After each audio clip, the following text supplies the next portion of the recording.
Hello.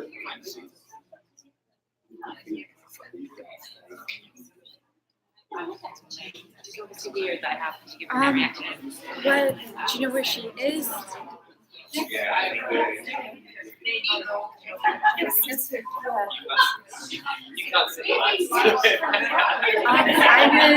I would let like Wendy or TJ or something like one of those people know, just so that they can also keep an eye on her. Yeah. Or text me. I'm in the concerto room. My laptop is live streaming the live stream. Yeah, I have to stay there the whole time. You're on outside. Or something.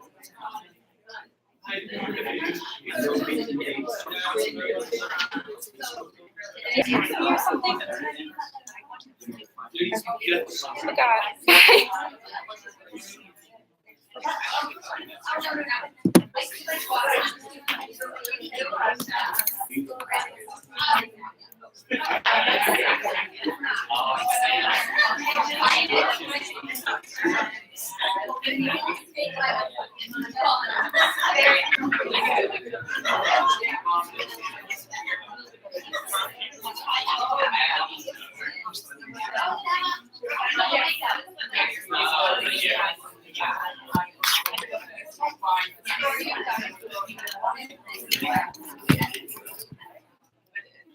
Where's the Dutch man?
I'm good.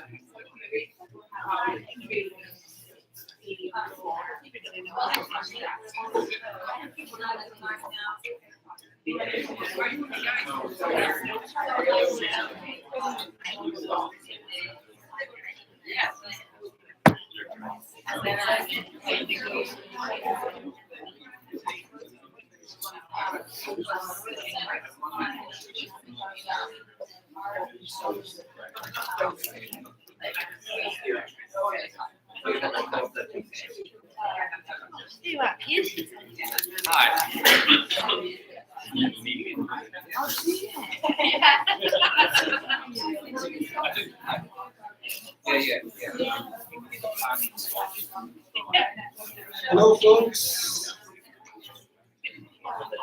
Good afternoon. We're going to start. I'm glad that there's so many people here. It's nice to see, just after an exhausting few days, that we still have faces smiling back at us, but also for this project specifically, I'm glad that there's interest in this. For those of you that have been coming to IPAY for a while, or at least have been to former showcases, the idea of KulturCrew will not be new to you. We've been talking about this idea for quite some time. What we are excited about is that IPAY, working with TeaterCentrum, is committed to bringing this idea to Philadelphia. We're hoping that this will be a pilot project over the next few years that we can model for the rest of North America as an example of youth-centered work that cities can be doing, representatives can be doing. So we've been talking very long with Henrik. We believe that we will have support from the Arts Council in Denmark to help with making at least some of it happen. We'll be applying for funding here in Philadelphia and North America to make it happen. So today is partially about the info behind KulturCrew, but it's also really about trying to find some partners who will work with us over the next few years to establish this project. So I would love to introduce Henrik, who will tell you more about the program and how it works. Thank you. So let's start by setting the frame here. I hope it's okay that I speak without the microphone. I'll try to speak loud and clear. And then first, of course, I'll start with all the apologies. First of all, I apologize for my language. English is not my first language. So there you will probably hear some very, very weird words along. Just bear with me. That's a first apology. The next one is that I want to apologize for being me here instead of being Pernille. As I said in the program, it was supposed to be Pernille standing here. And I'm apologizing because she is actually prettier than me and wittier than me. And she's the one doing the program in Denmark normally. So she knows so much more about it than I do. But I have been speaking a lot about it and talking a lot about it when I've been around the world. So I think you just have to bear with me. And hopefully you can. Let me introduce myself. My name is Henrik Køhler. I am the CEO of the Danish theater center, TeaterCentrum. We call it in Danish. And just to make clear to you what that is the Danish National Competence Center for Dissemination of Theater for Young Audiences. So what we are doing basically is that we are ensuring that Danish children will meet theater in their lives more than one time. And we have a political tradition in Denmark of introducing art to children.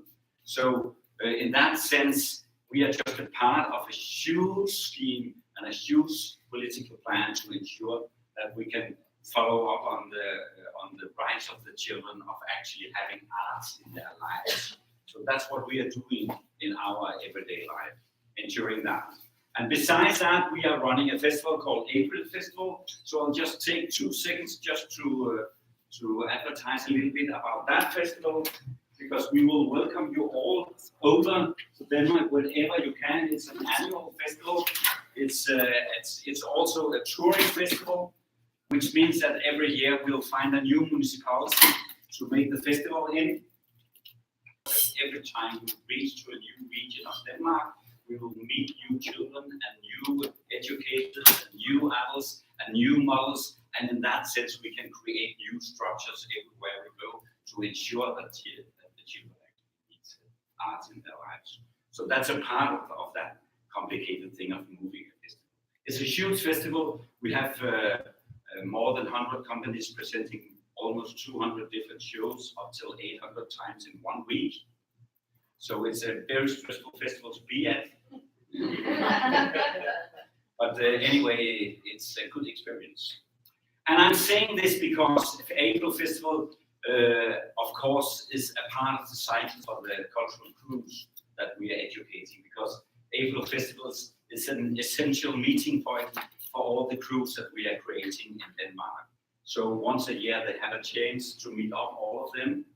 I'll get a little back to how many crews we have and how many students it is. But this festival is actually an opportunity for them to come and be together with other like-minded peers, and in that sense also to experience a lot of theater and see a lot of shows. When they go to the festival, they normally see like 20 or 30 productions. So these kids are really skilled kids when it comes to experiencing theater. So I'll talk a little bit before we go to the PowerPoint, because of course I have a PowerPoint and I have a schedule for what we are going to do for the next couple of hours. But before that, I'll just tell you a little about why we think it's necessary and why we actually came up with the idea of starting the cultural group in Denmark. Because as I told you, we have we are very spoiled in Denmark in the meaning that we have a lot of companies, we have a lot of theater, we have this policy about bringing the theater into the schools and giving theater in the children's life. So almost our strategy is that every child in Denmark should see at least 2 shows a year. And we are very close to actually getting to that goal in Denmark. A lot of children are seeing more, and of course some are seeing less, but basically all children in Denmark see at least 2 shows every year, which is a quite good strategy, and they see it within the context of the school and the education. And we learn from that. Well, basically we learned it from Norway, where they have the cultural rucksack.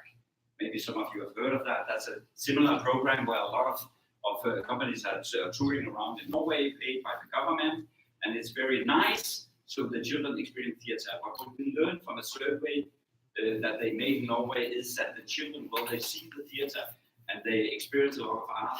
You ask them afterwards, what did you actually experience? And a lot of them answers by saying theater. Well, I can't really remember. I went there. And that taught us that if you really want to make an impact for the children experiencing art, you have to start a conversation with them about it. And you have to involve them and engage them in more than just dragging them into the seats in the theater. You also have actually to have a conversation about them, what they're experiencing and what they can gain from it. And you have to engage them in the whole process of going to the theater. So that's what we learned from that. Therefore, we started to talk about what can we do to engage the children? What does it take more than just bringing them there and telling them that theater is a good thing? Because, you know, I call it the spinach thinking. The idea that we tell the children, maybe you don't like it right now, and maybe you are bored like right now, but I can assure you when you grow up, you will appreciate that. It's the same as feeding people with the spinach. It's healthy for you. Maybe you don't like it, but it's healthy. So in that sense, we learned that we have to engage them in a totally different way. So the first thing we talked about is that we have to have a peer-to-peer communication among the children about what art can do for them. So that's where it started. How do we facilitate that conversation among the children? Well, one thing we could do is to take some ambassadors among the children and actually teach them something about what they can do to ensure that they will be art. And that's why it all started. That's where the idea started. We said, okay, let's try to make in the school a group of students who actually knows more about art than their peers and the rest of the students. If we educate them and tell them how they can inform their peers about it, then maybe we'll reach a goal about ensuring that they actually remember that they have experience. So that's why we started, and we started in Denmark 10 years ago, or in 2008, we created the first crew in Denmark, and we have been going on with that, and today we have more than 100. So this brings me now to the PowerPoint. Now you are just enlightened a little bit about the background of this, so now we can start talking about actually what is cultural crew and what is it that we are doing. We are making the cultural crew. And now I have to start all this electronic stuff that is put up here, and hopefully it works. It will work. It's coming slowly. I think when it's warmed up, you can see it, I guess. I hope. Yeah, simple question. What is a cultural crew? the reason for not translating it is actually because in Denmark, we use it as a brand, KulturCrew. And it's a connection, in Denmark it works very, very well because it's a connection of the work culture and the English culture and the English word crew, which actually, how would you say it, is a word that the children or the students like. They feel connected to that word. So that's why we call it KulturCrew in Danish, a cultural crew. So what is it? Well, it's as simple as that. The students who create framing for art and culture in the school. And what they do is they are hosts. Whenever there's a cultural event in the school, they are the host of that and the organizers of that. They are doing all the marketing. Do you say marketing? Yeah, good. I was really not sure about that when I wrote it. But they're doing all that and the PR about every cultural event in the school. So they work as journalists, as marketing people, and are doing peer-to-peer communication about it. They also work as technicians and stage acts. Whenever there's a visiting artist in the school, or whenever they are there's an orchestra or a theater coming, they help them in the most, in the way that they can help. Because of course there will be things that they can't do, but they can do a lot, I can assure you. And in some of the schools that we have, the students actually do everything. They carry in all the gear, they help the artists to set it up, and they connect all the cables, and they run the whole event together with the artists when they are there. Then there will be the cultural ambassadors in the school. Do you have, as a democratic project in your schools, do you have, what's the English word for that? Student councils? We consider the cultural crews as a kind of parallel to the student councils, just concerning culture. So what they are supposed to do in the school, besides being practical help, they are supposed to create the cultural profile of the school and the cultural strategy of the school. So they develop that strategy, and they ensure that in many senses that the school has a cultural profile. So that's what they do as well. And then they work as curators, which is a scary part of the cultural crew, because when we are doing this, we are actually leaving the responsibility for what is happening in the school over to the kids. And how many of you are presenters here and are making? Yeah. So what would you feel about giving your task over to a child? Could be a very hard thing. But one thing I can assure you, they are much better than us. That's what we have learned. In the beginning, when we started having the children curating, we were very afraid that they will take all the easy choices, all the popular choices, all the mainstream things, and stuff like that. They don't. They are so much clever than us when they're making choices. Of course, we have educated them. That's a part of it. I'll tell you more about that. Part is that we talk about them, what it takes to make a choice for another person, and what is needed when you do that. But when they do that, and when they understand that, they go for the most sophisticated and the most interesting shows that you can imagine. That's incredible. That's what we really love about it. So this is what they do.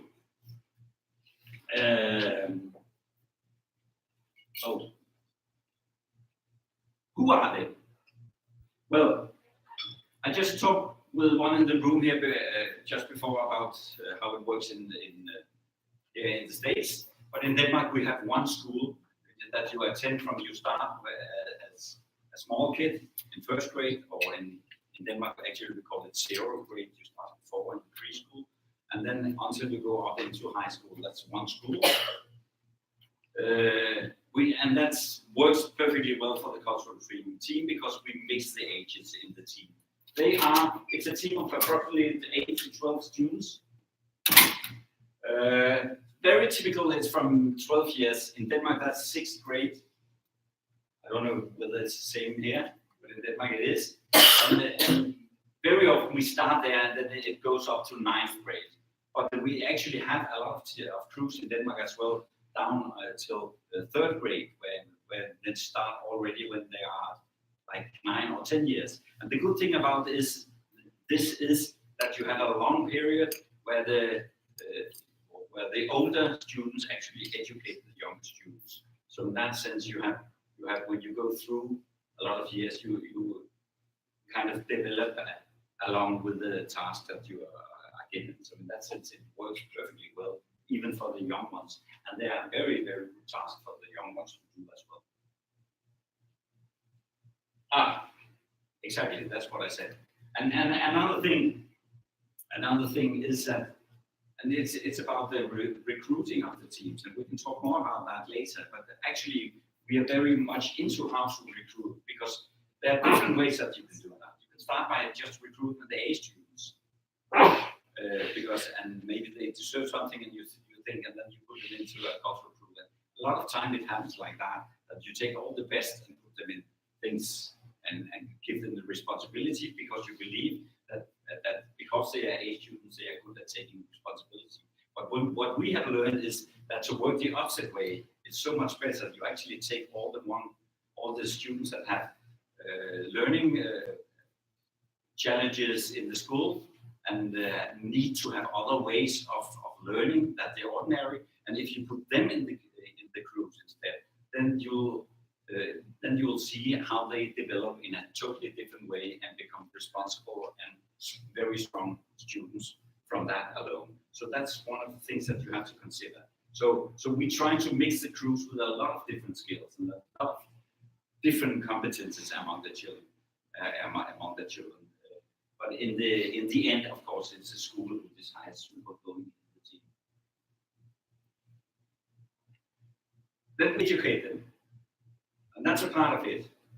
We make workshops where we educate them. We have a program where we educate them as presenters, as journalists, as technicians, as marketing people, as curators, and we have courses in each discipline and in each professional discipline. So that's what they go through when they are educated as a cultural team. During 1 year, they get the education, and after that they get a diploma. So you can say, now I'm a skilled and educated event maker. So that's what it takes. It takes about 1 year, and then you are fully educated as a cultural crew. So that's our part of it, to do that. And by doing that, we actually create this ownership to all the cultural activities. They are in charge of that. They are the kings of cultural activities in the school. And they know that if they do it right, all their friends and their fellow students and their peers will attend the activities along the way. And they do more than present shows and concerts and theater in the school. They arrange exhibitions of visual arts. They do school parties. They do a lot of different stuff because they have the ownership to the cultural policy of that school in which they are educated.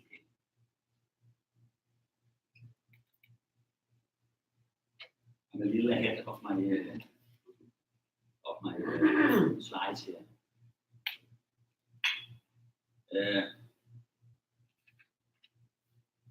Of course, what it takes together with the children is we always find one person among the teacher staff to be responsible or to be the facilitator in the school, and their task is to just to facilitate, not to make all the decisions, but to facilitate and ensure that there are possibility for the children to meet. When we do it in Denmark, we do it in the school time.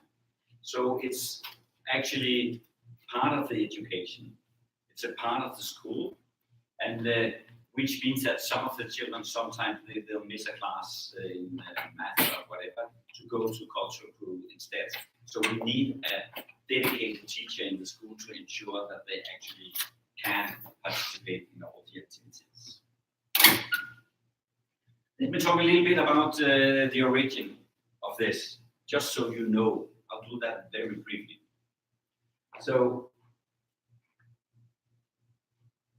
it's developed by us in cooperation with Danish, which is a similar organization to ours, working with dance for children and live music in the school. Our sister organization working with music in the school. So this is not only an activity that is based on theater. It's based on all art forms. And we have actually started working together with film as well, to put some other competences into the project whenever it's possible.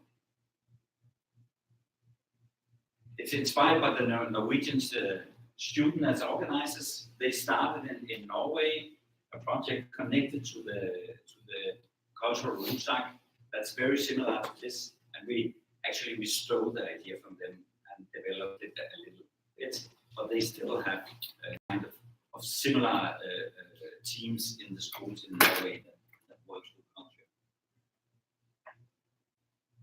Today we have in the program approximately 120 schools. In Denmark we have 98 municipalities, and of these 98 municipalities, we have cultural crews in 22. We have a political strategy that we are developing right now, that we have made our Minister of Culture commit to.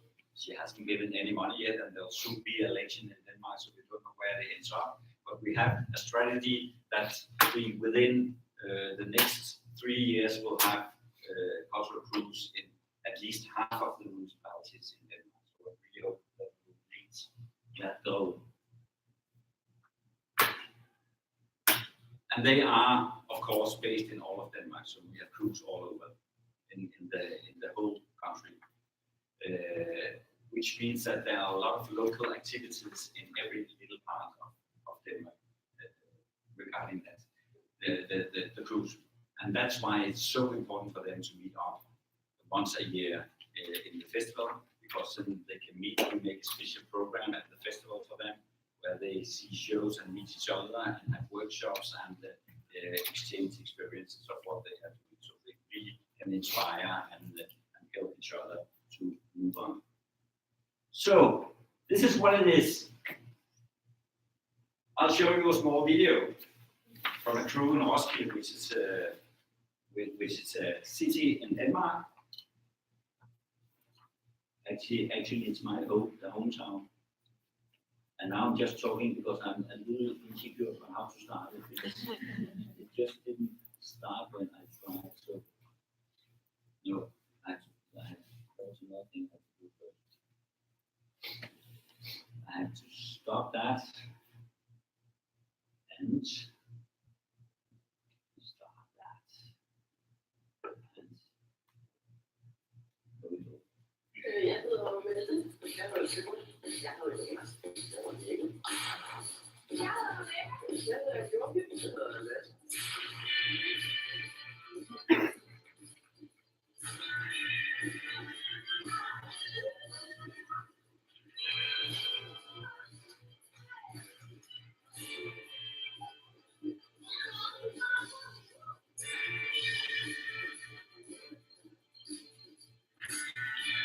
KulturCrew, der bliver leveret mange forskellige ting. Vi kan reklamere ude på skolerne om, at vi må starte en koncert på vej. Kontakten folk, hvor de skal komme her og spille på vores skole. Jeg vil hjælpe på at tænke på, at det er totalt rigtigt. På vores skole har vi en gruppe på 13 stykker. Blandet er også og så sørge for, at de har det godt med te for eksempel, og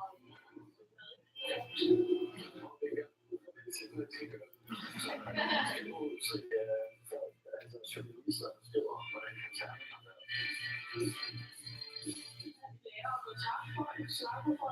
Så det er noget, det teknik, og at lære noget, hvordan man stiller og er bedre til at præsentere.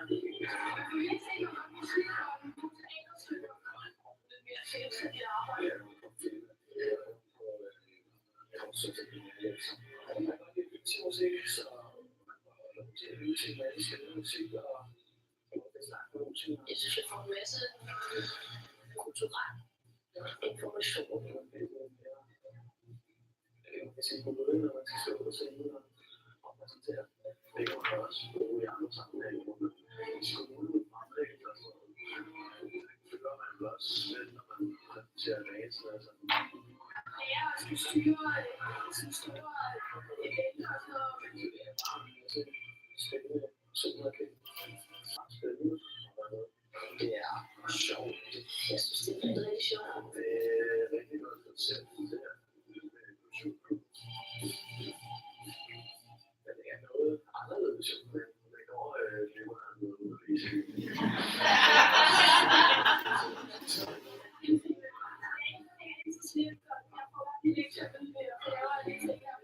ja, det er så meget af det, altså jeg synes, at jeg er mest af noget, fordi jeg er så 5 timer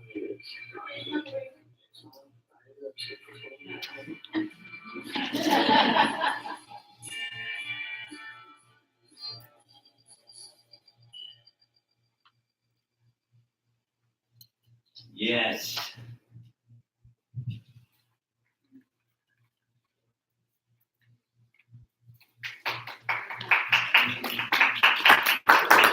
Thank you.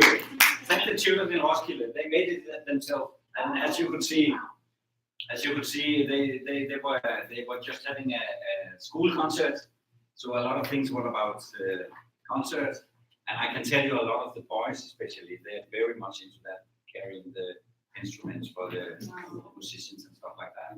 But it works totally equally when it's theater, and the nice thing to experience is when they're actually standing out there after having meet the artist and introducing them to the other schoolmates, because they're doing it with so much enthusiasm and with the full heart into it, and then of course it's rehearsed and rehearsed and rehearsed before they do it, so they're really into it when it is. Yes, so it is the crew. So this was a little bit about how we do it in Denmark. Any questions about that? There will be a chance to raise more questions later. I just want to ensure that you have gotten what I've said until now. Yeah. Oh, yes. I had a question about the workshops that you do over a year. Yeah. How many? I'll come to that now. I'll tell you about that. I just wanted to clarify, did you say that there's a cultural crew in every school in Denmark? No, not in every school. Okay. No, not in every school. 120 schools in Denmark. In 22 municipalities. That is about 1/3 or 1/4 of the schools in Denmark that has a crew at this moment. If a teacher volunteers to do this, who covers their classes? How does that work? And is there a system there? Yeah, the way it works in Denmark is that, and that's when we make the start up with the school, we ensure that the school is committed to it, which means that the principal has to be a part of the organization of that, because that teacher needs to have hours to do it. And then these hours, of course, have to be covered by a colleague. So that's the normal way. And that's actually the resource that the school has to put into it when they accept to be part of this. When you're first opening this conversation with a school that you select, who do you go to first? To the principal? Who needs to be in to make this decision if they're going to dedicate to it? Like what kind of, who is involved in that decision? Yeah, there are different approaches to that, because one thing is that we are working in a new municipality with the festival every year. So when we come to a new municipality with the festival, we start asking the municipality, as a part of the festival, you can get cultural group in your schools. Are you interested in that? And most of the municipalities say yes to that, because we pay the first year as part of the festival. And they say, well, wait, why not? And then they start, and then it's a decision made from the top, actually, made by the municipality, and then we ask all the schools to take part of it, but it's cleared with the top that they can do it. So that's one way. Another way is that some single schools come to us and ask and say, can we start a group? And what we then say is that, yeah, we started in your municipality if you can find 2 other partner schools to participate. So we have at least 3 schools in the municipality when we start. So basically it starts through the principals of the school and the municipality and the board of the school, and they decide to commit to this, and then they find a suitable teacher to take care of that within the school, and then we can start the conversation. Do you have guys with those teachers? Do you train those teachers? Yes. Or mainly with the children? Yes, we along with the training of the children, we train the teachers as well. So they are part of the workshop that I'll get back to with the children. They take part in that, but every time we make a special section for the teachers alone about teacher stuff. So they are educated as well. Yeah. You say you pay for the first year, so what's the overhead? If they were to do, what does this cost? And how does it break down? Well, I can't put it into an American context, but in Denmark, what it takes is basically between 20 and 30 hours of a teacher along the year. And then, of course, they have to put a little extra to facilitate some of the activities.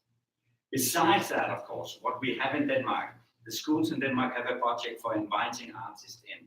So this is a supplement to what they already have, of course. If you don't have anything, of course, it will be more expensive because we need something for the crews to work with.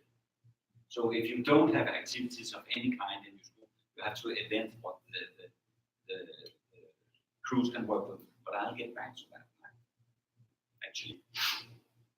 So this is a little about what we are talking about now.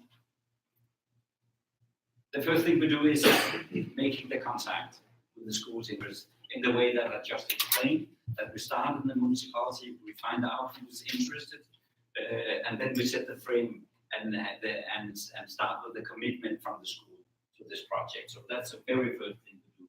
When that is done, we have the first meeting with the principal and the teacher who's involved and whoever could be involved as facilitators. If it's not in the school, because we have actually in Copenhagen some teams, some crews outside the school context, then it's of course a meeting with the facilitator of the activity.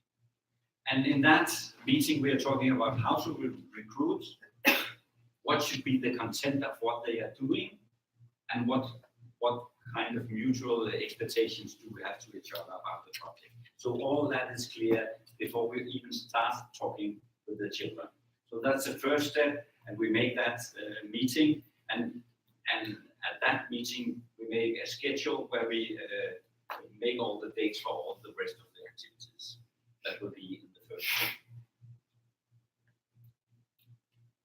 So then we have this team and startup meeting with the crew members. So this is the first time that we meet the children. And we come out from our office, to the school.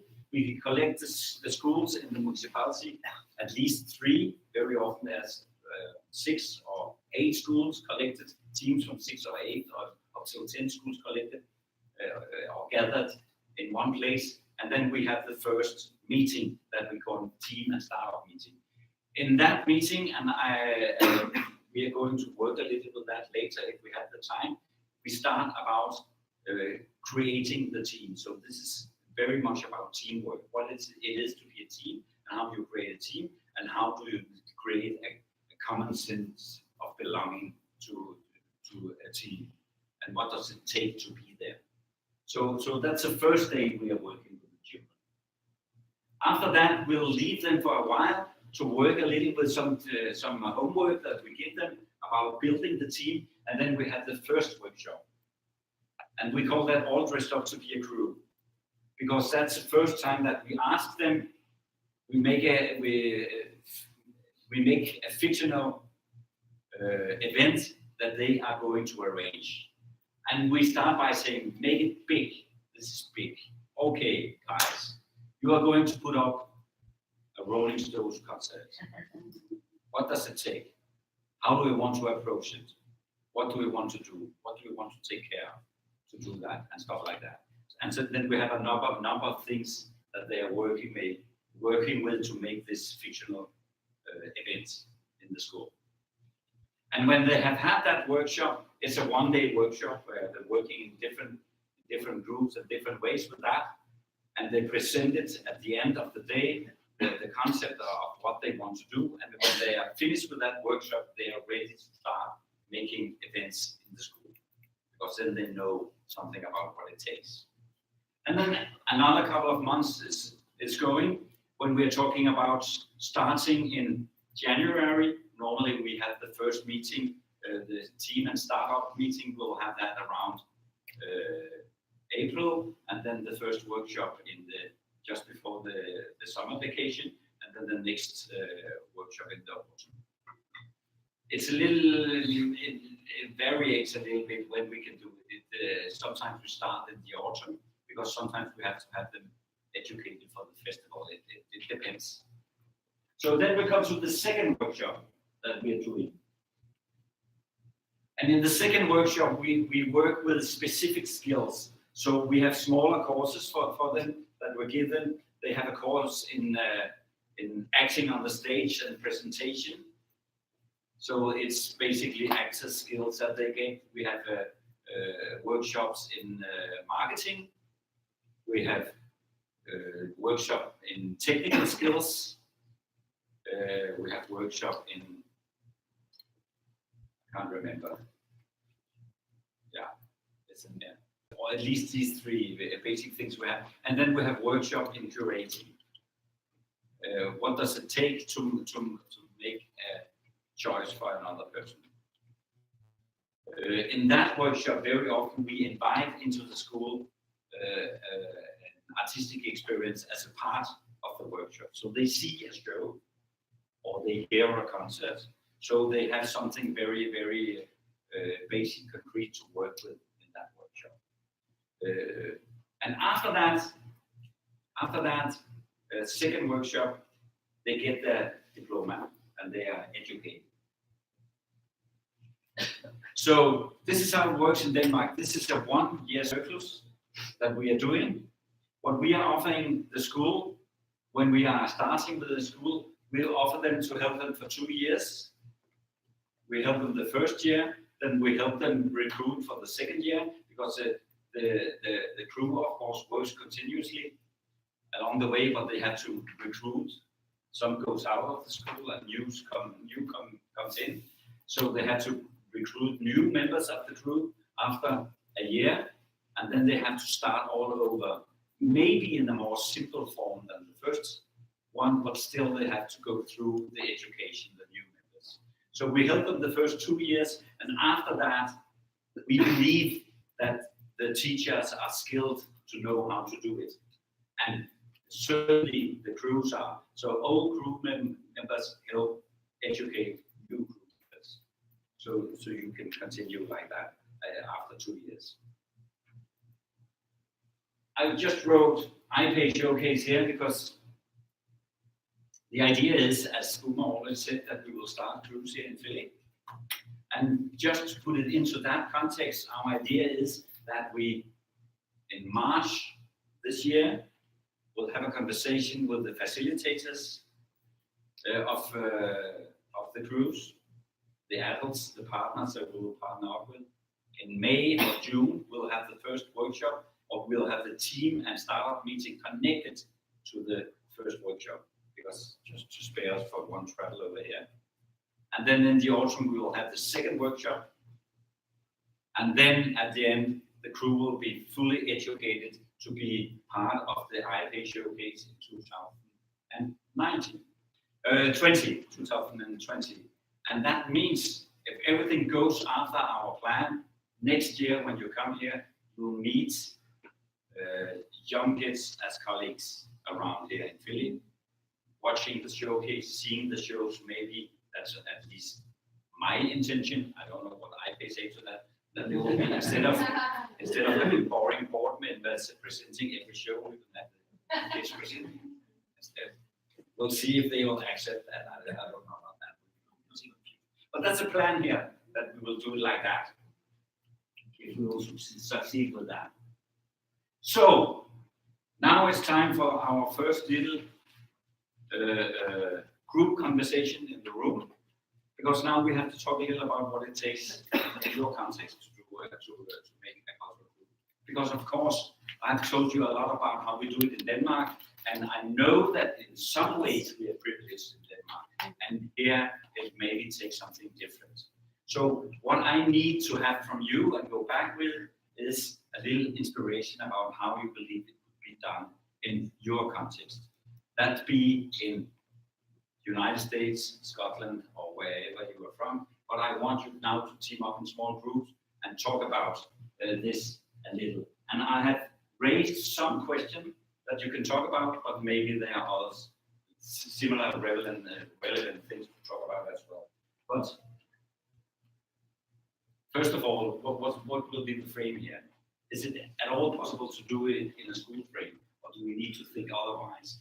I mean, there's cultural institutions around the schools. Maybe the teams or crews here have to be based outside the school. Maybe it could be based in the afternoon program where you have clubs in the school. Maybe that's one possibility. I don't know. That's up to you to talk about that and give ideas about that. What are they actually? What can they work with in your context? In our context, they can work with all the visiting artists coming to the school, and that will be for them in a lot of the schools 2, 3, 4 theater shows and maybe 1 or 2 school concerts. But I don't know how it works here, so you have to talk about that as well. Who will be the members? How will you think about it here? In the US, you have this divided school where you have a primary school and a middle school and a junior high, and I just learned that, so I'm very proud I can see it. And then a high school, this could work in a high school as well. So that's something to talk about as well. And who in your context could be responsible for a program? Is it something that we have to go out to the teachers with, or do we need to have somebody else to take care of it outside the school system? So, and there's huge question because they are in the school. So what will be, if we're basing the crew outside the school, what will be the relation to the school and how can that work in your context? So that's some question that I would really much like you. Oh yeah, one maybe important question as well. How can we fund it here? I can tell you, thanks to the Danish Ministry of Culture and Anne, who is sitting there, we have the possibility of starting the cruise here in Philly. So we have already the funding for bringing over the Danish facilitators to start it here. But still, that's maybe necessary to do some funding here as well to ensure that we'll make it happen here. So, but could you maybe just form, or do you want me to do it? No, just talk with the people around you. I'll give you like 15 minutes to run through this with some of the people around you, and then afterwards we'll just hear all your comments.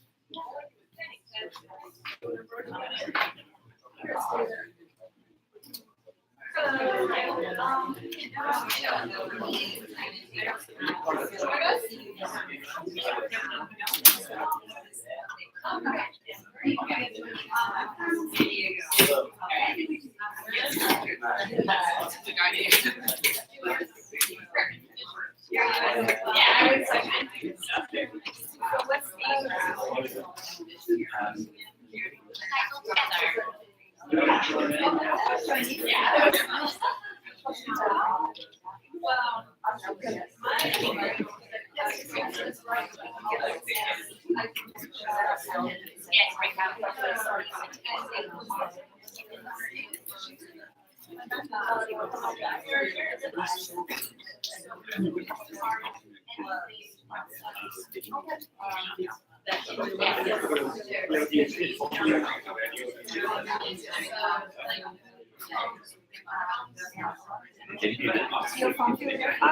I'm a teacher. I'm actually a teacher.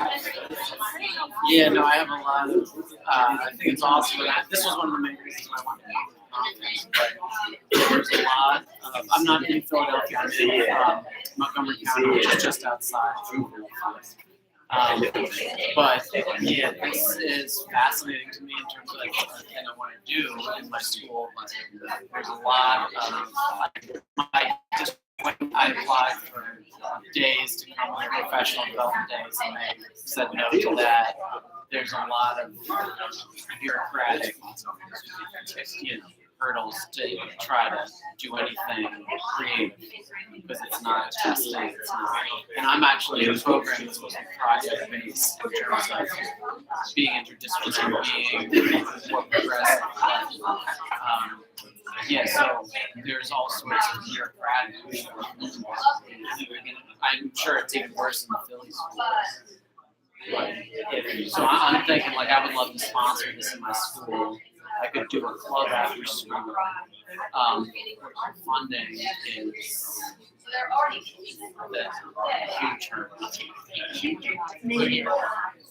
Sorry, the late. I'm from Australia, but my current living in the States and have two jobs. Okay. They get a lot of art education, which is all elementary school, but I'm not sure how many of the artists they get or whether they get into like what happens. We have very little, and I got a grant this year, $1,500 to bring in some musicians in the spring.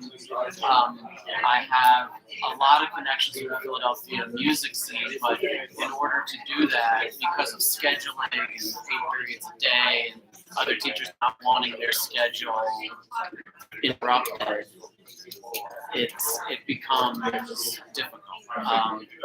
But there's not, the number of, I've taught 13 years now, and the number of assemblies and arts programs seems to decline.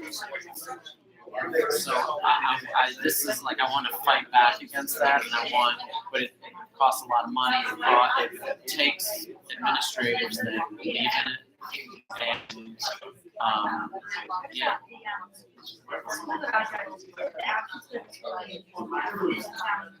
They've got a really strong teacher association. And those people are dynamite in this particular school. So I wonder why, because the schools are quite resistant to letting kids out of class to do things. No, the parents, and I found that the parents, vocal parents on the Facebook groups can make things, shake things up in a way where, like I ran into this a couple of years ago with trying to bring in an arts program, and the administration said, no, we don't think that this is important. Parents, some vocal parents got wind of it, and they posted this thing on Facebook, and then it kind of went viral, and the administration was forced to allow it. So it's about like actually knowing who the PTO parents are and being able to leverage them, because it is a fight, unfortunately. And the other thing is, like, what is culture to kids? And as a musician and as a teacher, I want to expose my kids to I teach social studies, geography, and I want to curate world music, from all over the place to give them that exposure. In terms of kids curating this, I know he says the kids would do a great job. I'm sure they would if you gave them some training. I'm curious how that actually works. And I don't know if the pop culture or music culture is different. They're also coming from since they started to every year coming right now, and I'm certainly in Australia. maybe they get one thing to do this like a language program or something like that, so it's defining curriculumly Right. what's happening in school. They really seem to bring art for art's sake. That difference in content is really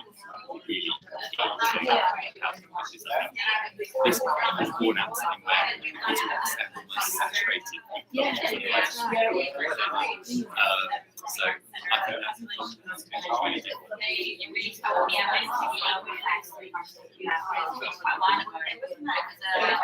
Saturday afternoon, we were in a school gym, and the place was really busy, and there were some kids behind me, and they were like teenagers. And then I said, "Oh, you want to do?" And they were like, "No." She really was looking at me like, "No," but she was like, "Came along," and I said, "Oh, that's what we do." And it's like, "Oh, for us, and that's it." Like, we must do with them, and but no, so Teenagers now. like that's why I love where I say it. So I was like,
I know just as my perspective, I have 120 students that 7th graders, and there's a total of 360 students.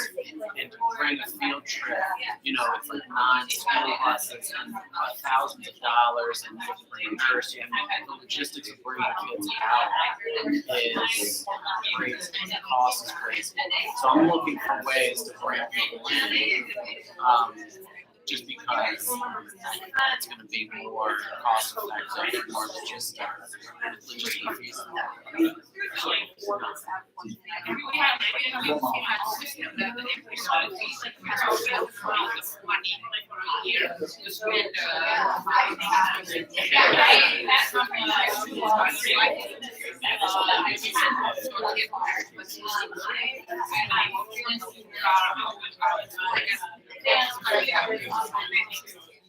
Give them more money out there.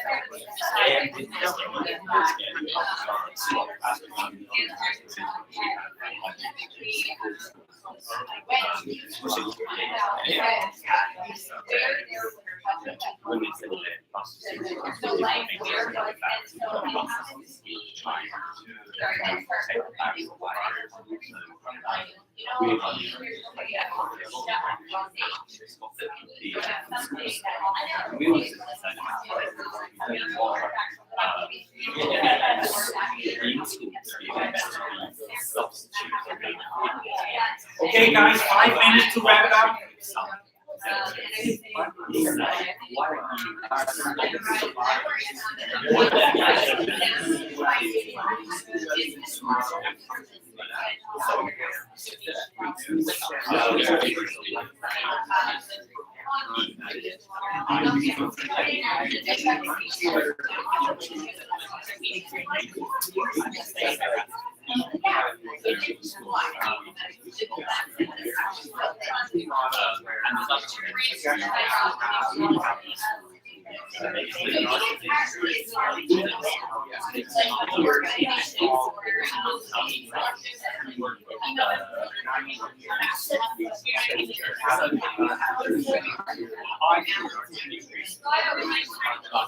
It's not why we had developers to now this is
Okay, folks.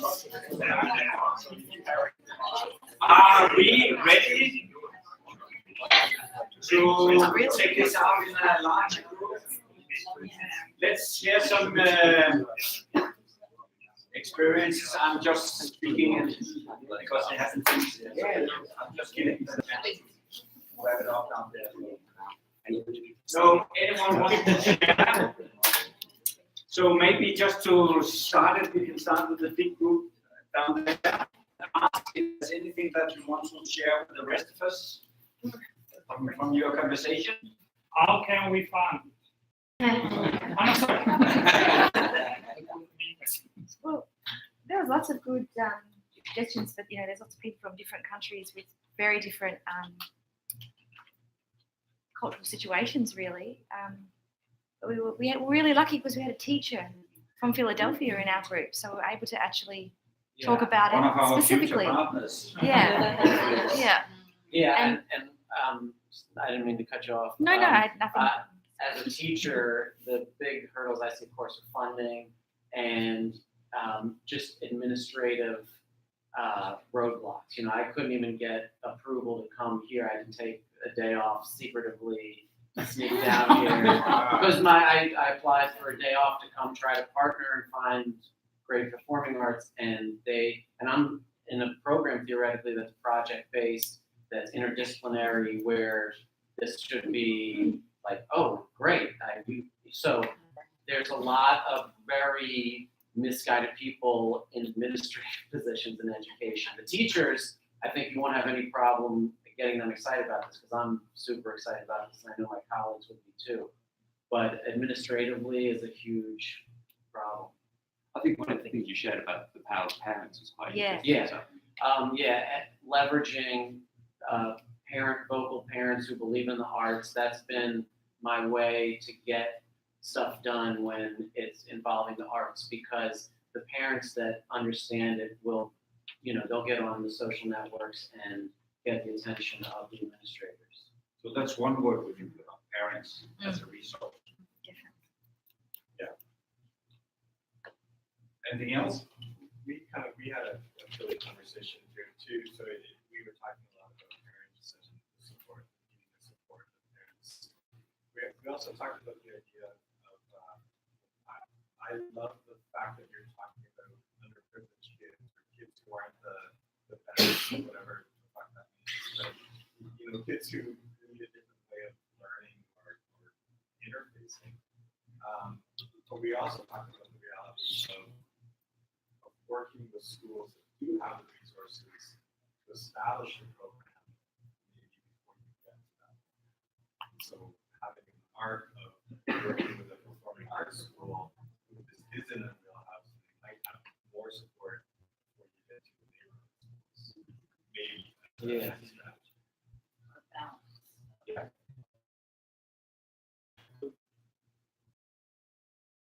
Like 2 successful partnerships working in schools in the last couple of years. One of them was with the Swedish Museum, who specifically went to schools and asked where they were having a surplus of budget, like where they were not able to fill their programmatic needs. So programs, which is the class right before preschool, and there wasn't a lot of offerings on the table for cultural institutions for that age range. So we specifically created programs for that age range, and we also like looking outside of the norm and finding where the dollars are that aren't being used for the things they need to be used yet. Oh, I was gonna say, we were talking about maybe not having the teachers as the mentors or curators, but having volunteers and or members of a separate nonprofit that the funding can go to, whether that's from companies like Century 21, anything else in a nonprofit context, and then they would sort of take the burden of having to pay teachers. Someone in our group was saying that the teachers were already so jam-packed, they just had no ability to give anymore.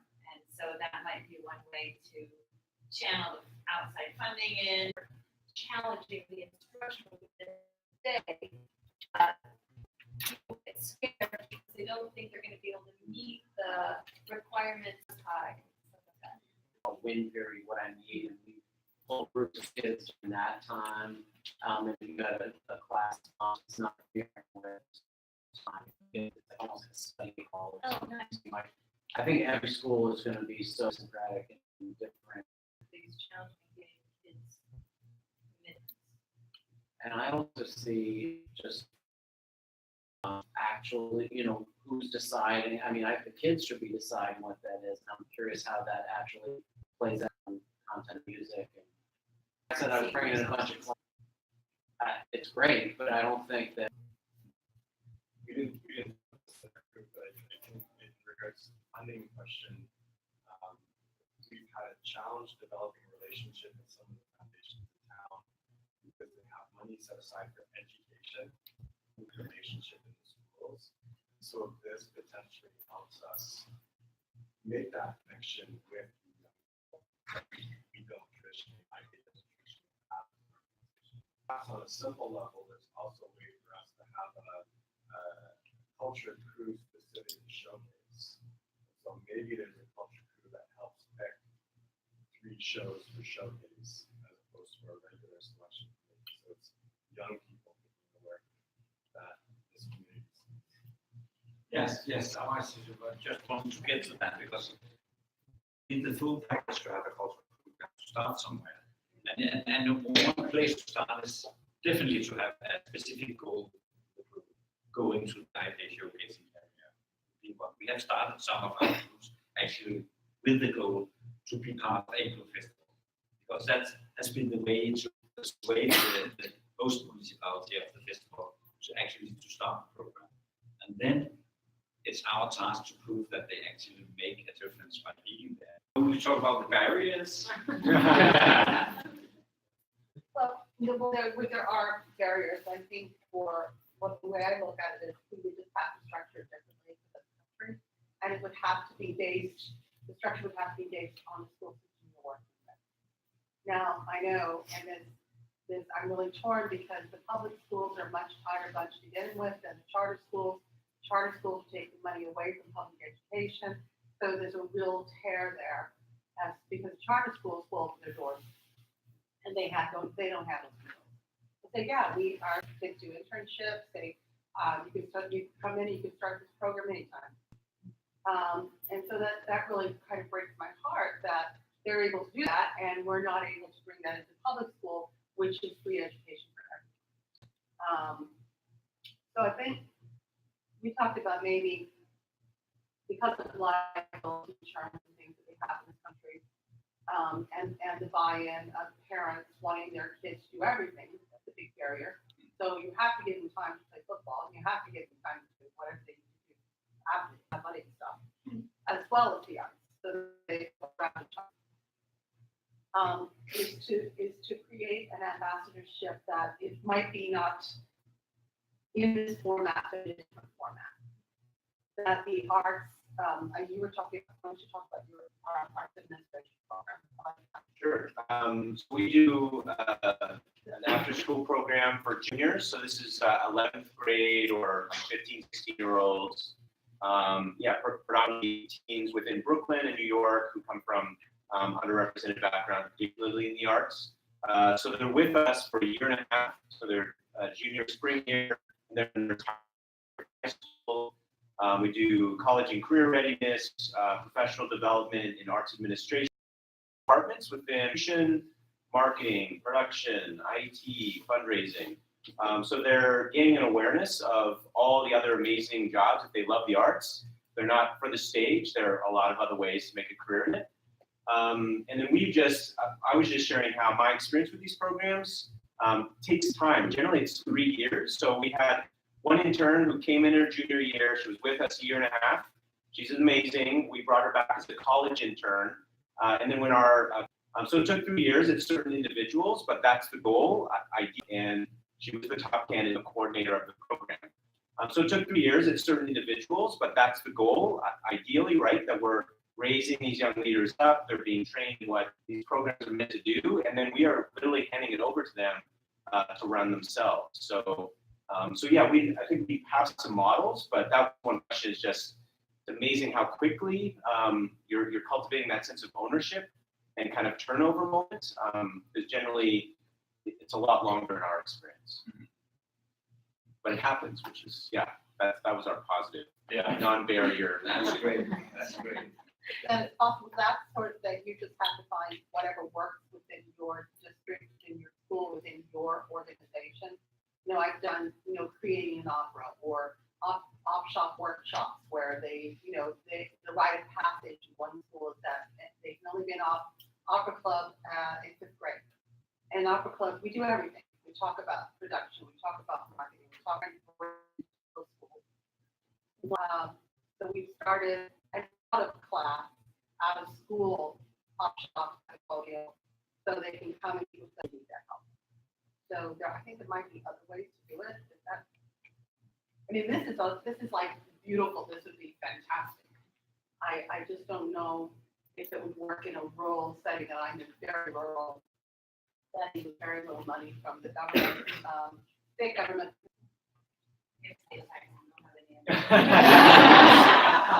California is the worst. Oh, it's the worst. No, I was just wondering, the teachers that are here, is there in general an acknowledgement in the American school system that kids, when they are dealing with arts, seeing arts, engaging in the arts, become better, more intelligent, more rounded human beings? Is there an acknowledgement of that? Because I think that's also a kind of project like this that kind of will help towards that.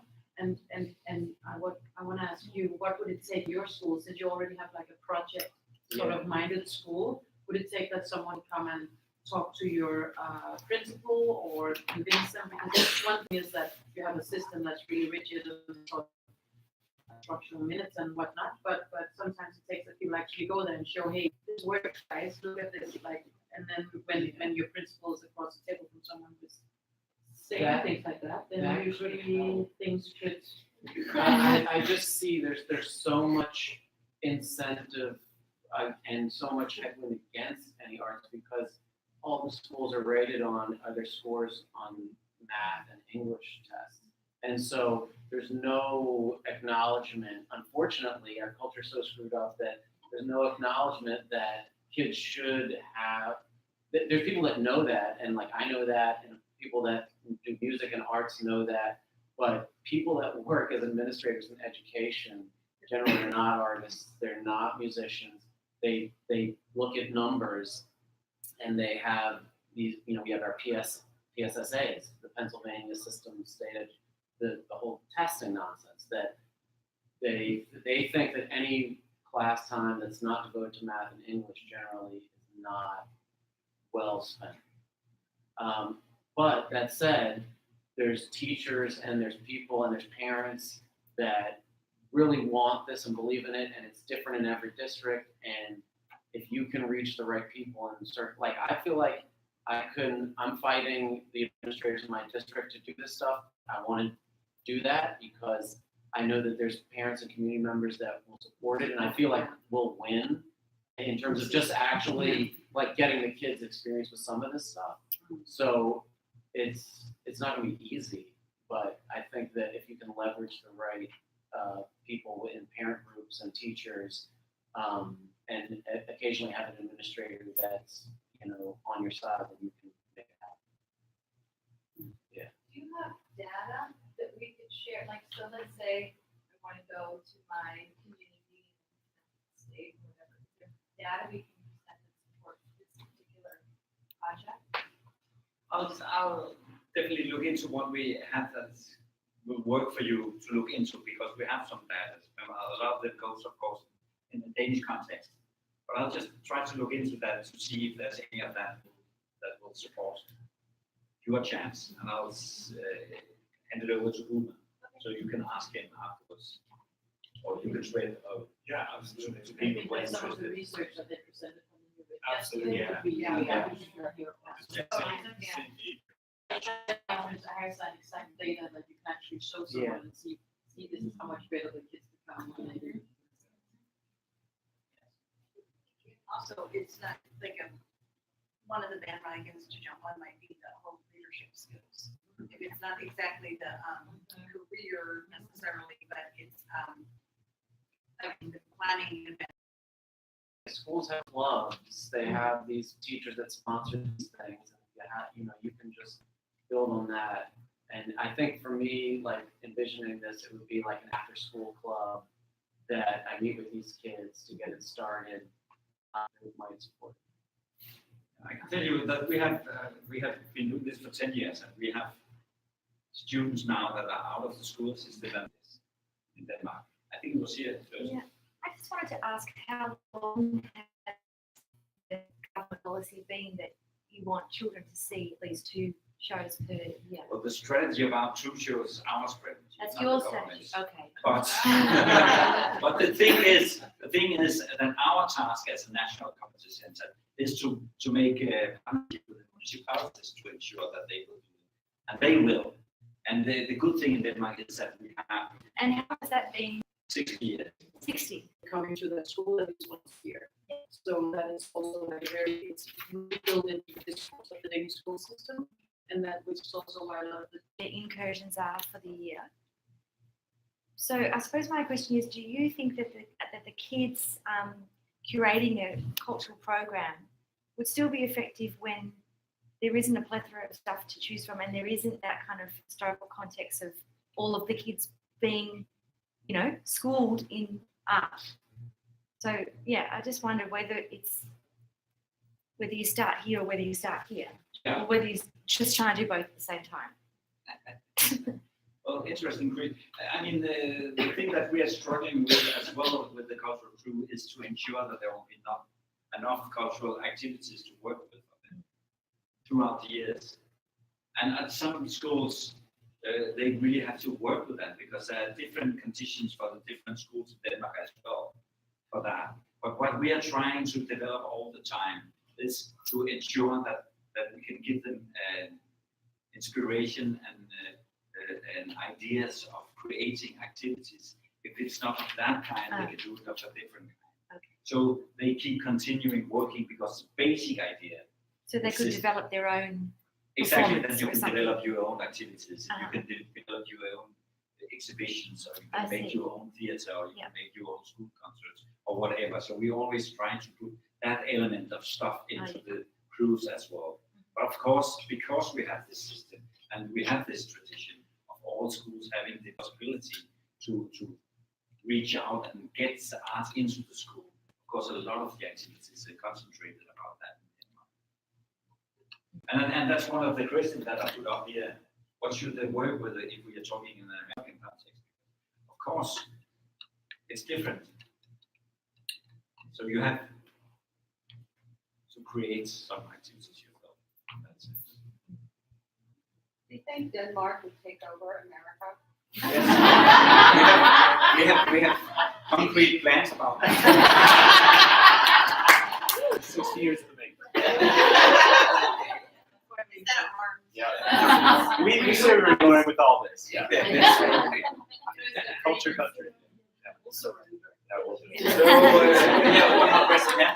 In terms of your organization and how much time you spend on this, because you said that it's for 2 years you work at the school, but then that's working with one teacher, and what happens if that teacher leaves? Because I mean, we find That's another thing that we try to ensure every time, that the facilitator in the school will be there all the time. I mean, if there will be a change in the facilitator, we have a program how to educate the new one. And the things that we are doing is that we are teaming the schools up in the municipalities or in the regions so they can help each other within the teacher group to facilitate each other and help each other in this connection. And very often, actually, it's teachers from the region that are doing the team and startup meeting, and not us. So in that sense, we create regional, small regional, what do you call it, groups where you exchange experiences. That's because I was going to say that is the danger would be that if you had a teacher like Isaac, brilliant, he's there, but then he goes, and I was like, if you're one school, then you just lose that all that work. Yeah. So that's how you do it. You actually. Yeah, and then we try to have the other schools teaming up and helping. I won't leave.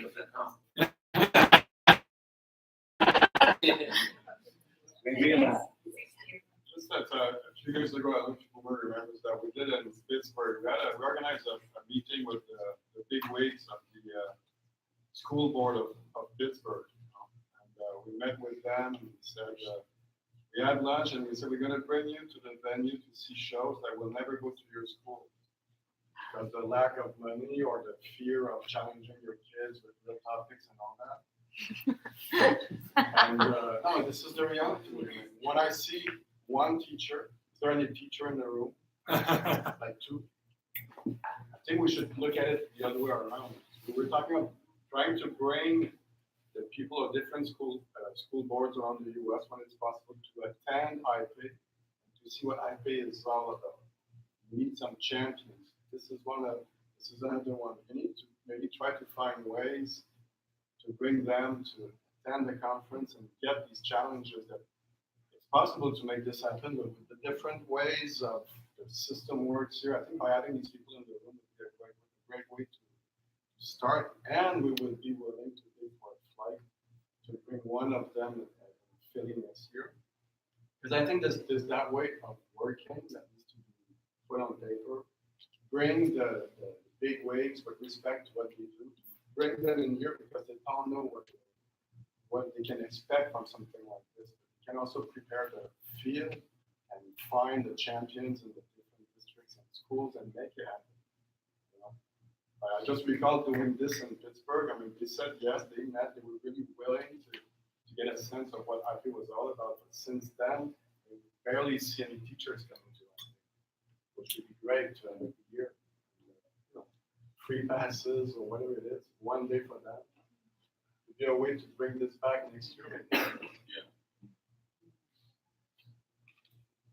Yeah, I would also Very add, good point, very good point, yeah. I was going to say, because I've been once to April Fest, and we went on the train from the airport, and I overheard and I realised there were teachers who were sitting there coming to it, and it was a weekend, and they were coming and they wanted to be part of it, and I thought, gosh, like that's so different.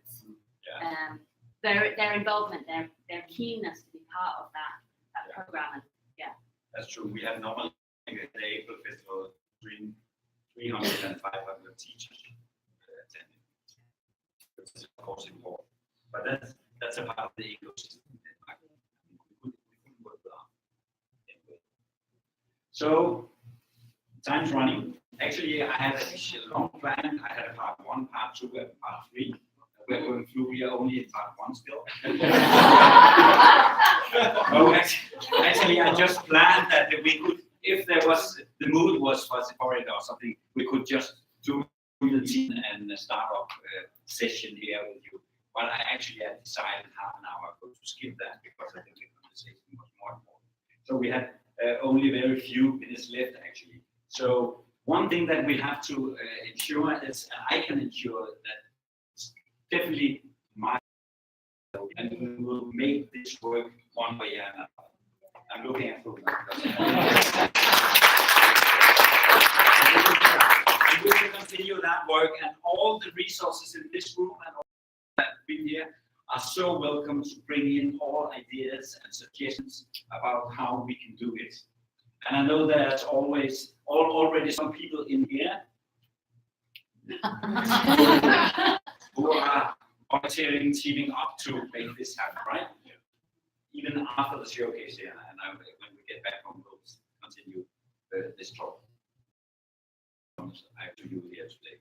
It's easy for me to do because I'm not running IPAY, so I can say. But I think we'll do it. So that's one thing.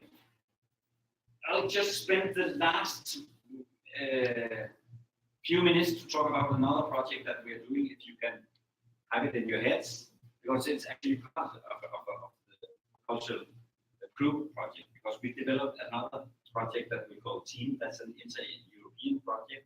We call it TEAM, and you can hear in the name who we are reaching out to with this project, because this is a development from the cultural crew, from actually also the smaller classes up to teens, up till the high school, and even further than that. So the TEAM in our project actually means Theatre European Engagement Network, which is an inter-European network among teenagers to be ambassadors for theatre for their peers.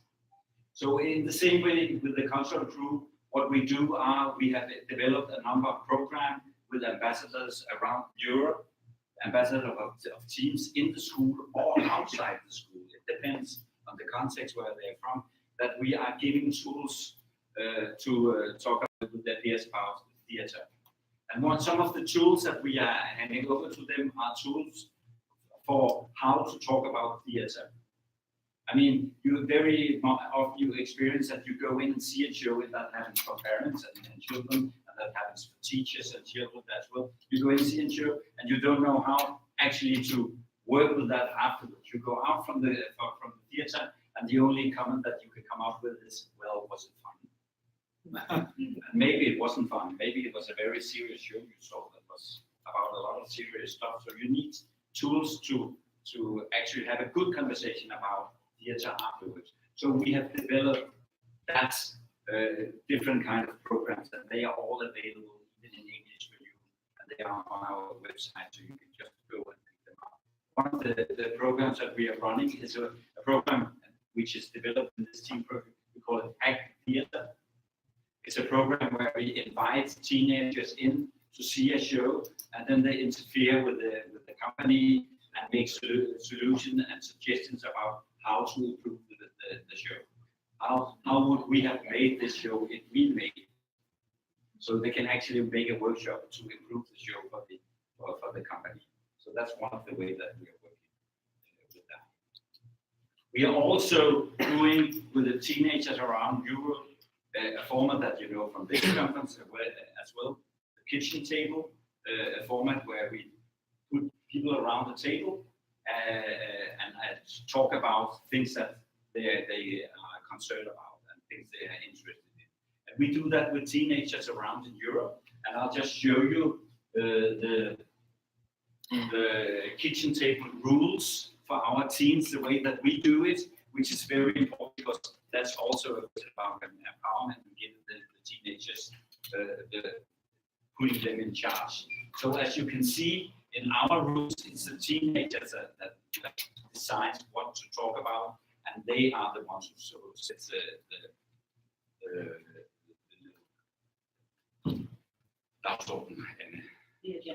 agenda. I'm getting tired now. So that was just for your inspiration, because all these things and this experience that we have had from this project, we have been working with this for 2 years now, and we are continuing in the first week of just called Teen. The second part of it we call Teen Ambassadors across Europe, because we are sending out actual teens from different countries to other countries actually to engage their peers in other countries. So that's the second part of our project. And that was just to inspire you before you are leaving today. You are free to take the ideas of the kitchen table rules. We have done that at a lot of places in Europe, and I can say it's so hard for some professionals just to sit there and so to be invited into it. It's such a good exercise. The website is, I forgot to write it in the videos up here for those who are interested. Actually, I didn't know how many people will be here today to take, so I'll just leave it for you to take if you want that. I don't think that's enough for everybody. A few pamphlets from our organization explaining TeaterCentrum in the Danish way is called TeaterCentrum. It's very easy. TeaterCentrum, but DK. Sorry for not putting it up. I so simply forgot. I'm not